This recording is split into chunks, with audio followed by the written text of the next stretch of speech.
আসসালামু আলাইকুম রহমতুল্লাহি বারাকাতুহু। আমি এখন যাকে নিয়ে আলোচনা করব উনি হচ্ছেন মুফতি রুহুল আমিন। উনি বাইতুল মোকাররমের সাবেক খতিব।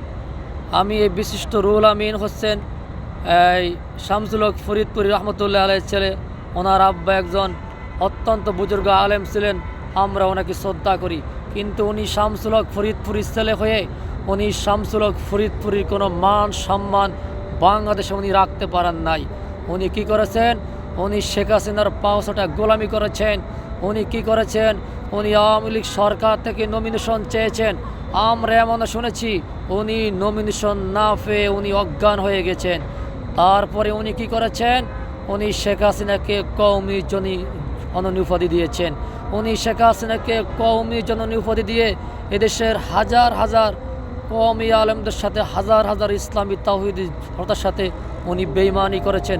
উনি শুধু তাই করেন নাই, উনি উনি উনি ওনার গেঞ্জির ভিতরে, ওনার শেখ গোপালগঞ্জের হহরডাঙ্গায় উনি গেঞ্জির ভিতরে উনি ওনার ছবি দিয়ে উনি উনি বিভিন্ন রাজনৈতিক এজেন্ডা বাস্তবায়ন করেছেন। আলেম নামের কলঙ্ক।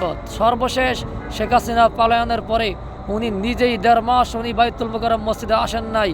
কিন্তু তারপরে তিনি সেই গোপালগঞ্জের কিছু পেটুয়া বাহিনী দিয়ে কিছু ছাত্রদেরকে নিয়ে আওয়ামী লীগ লোকদারি যেমন খুশি তেমন সাজো এরকম কিছু ছাত্রদেরকে নিয়ে এসে উনি বাইতুল মোকাররম মসজিদের মতো জায়গায় উনি হামলা করেছেন।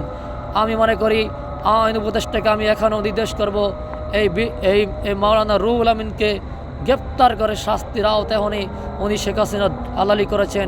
এদেশের হাজার হাজার কওমি আলেমের সাথে উনি বেঈমানি করেছেন। এই জন্য অনেকে শাস্তির আওতায় এনে অনেকে আইন করে বিচার করা উচিত।